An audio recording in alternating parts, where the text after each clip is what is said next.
Encontrou um erro no edital de licitação e não sabe o que fazer? No vídeo de hoje eu vou ensinar você a como se comportar diante de uma situação dessa, elaborando uma impugnação de forma técnica, estratégica e dentro do prazo legal. Se você é licitante ou consultor em licitação, não pode perder esse vídeo. Eu sou Renato Pessoa Manussi, advogado e consultor em licitações. E vamos direto ao que interessa, que é, no caso, nós vamos analisar a impugnação. Eu separei para tratar com os senhores um caso prático que é muito comum, embora não devesse ocorrer, mas acontece nas licitações aí de obras e serviços de engenharia. É a impugnação a edital que exige visto do CREA, né, da localidade onde os serviços serão prestados como condição de habilitação. Lembrando, senhores, a impugnação ela é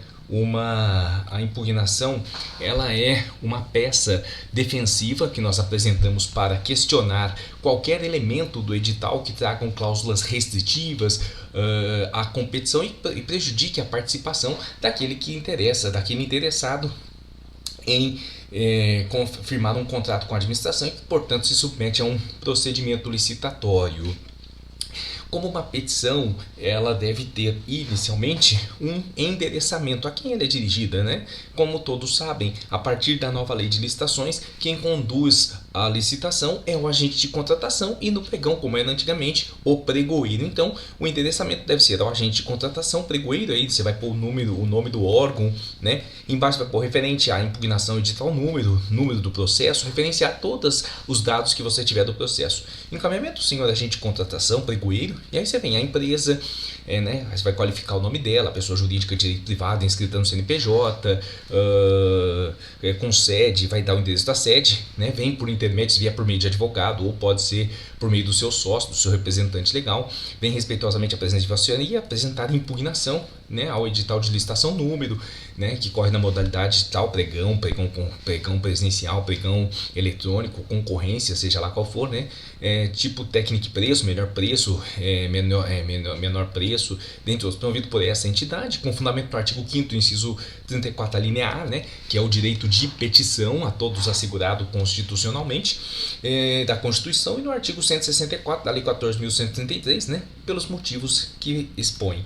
O primeiro passo, então, na sua petição de impugnação, posteriormente à qualificação e a fundamentação para tanto, é descrever a tempestividade. Lembrando que, nos termos do artigo 164 da Lei 14.133, qualquer pessoa, né, e o próprio licitante pode, nos 3 dias úteis que antecedem a abertura da licitação, impugnar o edital, sempre que constatar irregularidade na aplicação da legislação.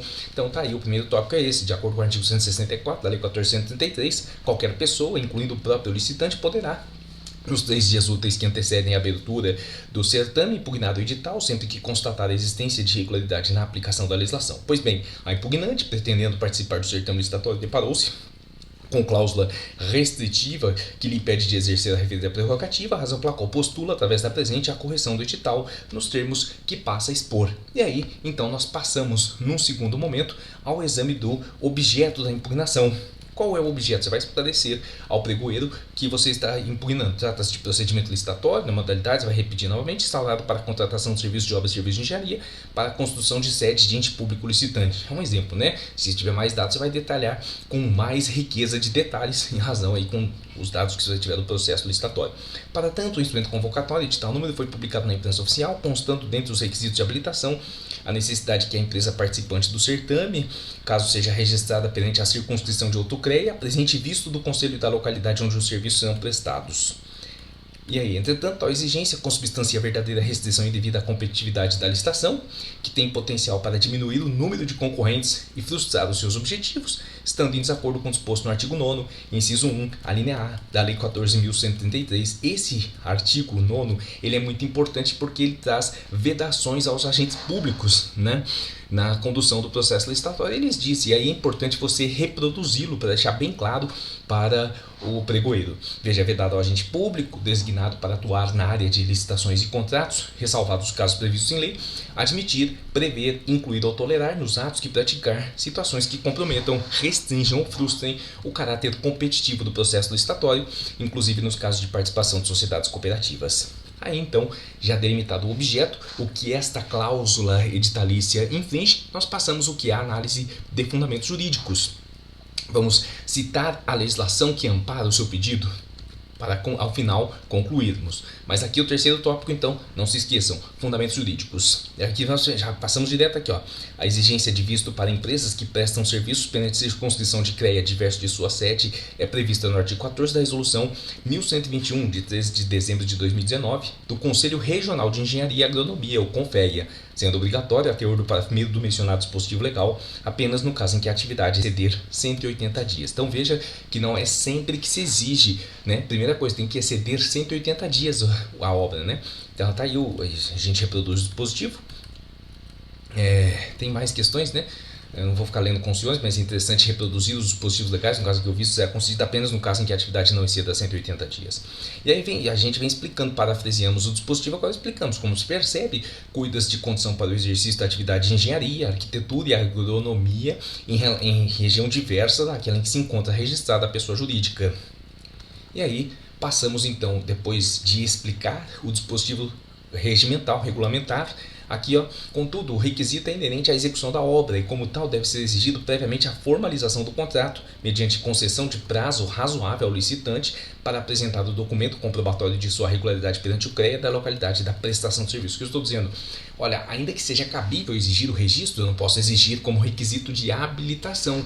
Ele tem que ser exigido como condição para a assinatura do contrato, antes de assinar o contrato. Nesse sentido, é a orientação do TCU, publicado no Informativo de Licitações e Contratos número 375, veja, é irregular a exigência de apresentação pelos licitantes de visto no Conselho Regional de Engenharia e Agronomia, CREA, da localidade onde os serviços serão prestados, como critério de habilitação, devendo ser estabelecido prazo razoável após a homologação do certame para que a vencedora apresente esse documento no ato da celebração do contrato. Representação formulada, e aqui tem outros detalhes, mas eu deixei os mais importantes grifados em negrito, né? Aqui o que aconteceu, o caso específico. Nesse caso ainda nós temos o acórdão cita também, e aí eu também trago aqui depois uma súmula.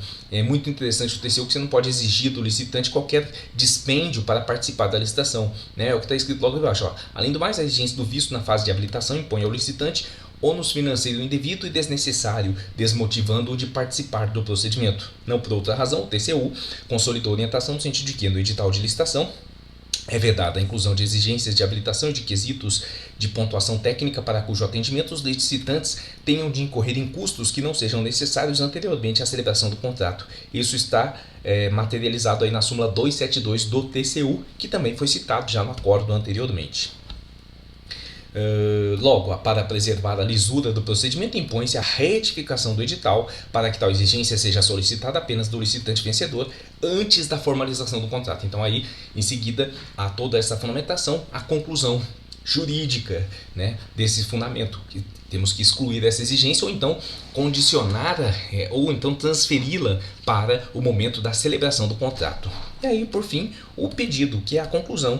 Ante o exposto, requeremos o conhecimento da impugnação hora veiculada, eis que tempestiva e seu deferimento para modificar a cláusula número do edital de licitação número, de modo a excluir a exigência de visto no CREA da localidade onde os serviços são prestados, estabelecendo o prazo razoável após a homologação do certame para que a vencedora possa apresentar esse documento no ato da celebração do contrato. Veja que nós podemos, o pedido é para excluir como condição de habilitação, né? Vai subsistir no momento da celebração. Consequentemente, faz necessária a republicação do edital com a reabertura dos prazos para apresentação de propostas, nos termos do artigo 55, parágrafo 1º da Lei 14.133, de modo a garantir a participação de todos os fornecedores interessados. Sempre que nós temos esse tipo de alteração contratual no edital que influencia nas propostas, a lei determina que tem que ser republicado o edital. E aí, por fim, passamos ao requerimento de resposta, né? Requer-se ainda resposta formal e fundamentada acerca da presente impugnação, com a respectiva decisão administrativa no prazo estipulado pela legislação, que pela legislação é até um dia útil antes da abertura do certame. que o artigo 164 nos traz, certo de que essa administração visa garantir a legalidade e a isonomia do processo licitatório, renovamos nossos protestos de estima e consideração, termos em pé de deferimento, aí assina o nome do representante legal da empresa, o cargo, telefone, e-mail, CPF, dentre outras. Lembrando que a impugnação é uma peça administrativa e, portanto, não exige necessariamente que seja subscrita por advogado, embora seja às vezes seja interessante, dependendo do assunto, às vezes muito técnico, pode demandar uma análise jurídica um pouco mais aprofundada, mas isso fica a critério aí do licitante. Né? E é isso, a impugnação, lembrando, é um importante mecanismo que nós podemos forçar aí, fazer com que o agente, que o órgão público corrija esses vícios, essas irregularidades no procedimento capazes de prejudicar a sua participação. E também, se esses vícios não forem corrigidos, nós temos outros mecanismos administrativos ou mesmo ações judiciais para constranger, para obrigar o ente público a fazer as alterações que se entende necessárias, mas isso é objeto, tema para um outro vídeo, num outro momento oportuno que nós podemos falar. No momento, a ideia era trazer só um desenho geral dessa importante peça processual que qualquer licitante pode fazer o manejo dela, que é a impugnação do edital de licitação. Eu com isso eu me despeço, eu fico por aqui. Se você é licitante, consultor de licitações ou de qualquer forma tem interesse em trabalhar com licitações, pode se inscrever no nosso canal, ativar as notificações para receber mais conteúdo semelhante. Forte abraço.